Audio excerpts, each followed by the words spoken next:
Hello friends, welcome my H medicine channel. আজকে একটি খুব কমন, খুব একটি ইম্পর্টেন্ট বিষয় নিয়ে আমি ভিডিও করতে যাচ্ছি।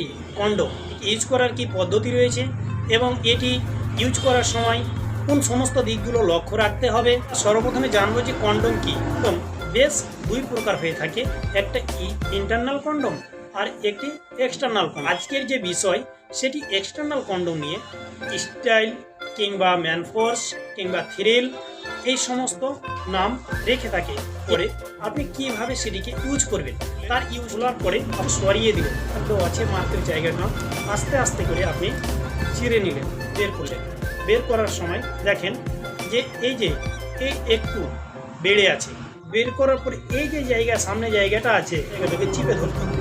ধরার পরে আপনাকে এর মধ্যে, আপনি প্যানিসের মধ্যে আস্তে আস্তে আলতো আলতো করে আপনাকে এইভাবে কিন্তু লাগাতে হবে। করুন এবং লাইক করুন, শেয়ার করুন এবং কমেন্ট করে জানিয়ে দিন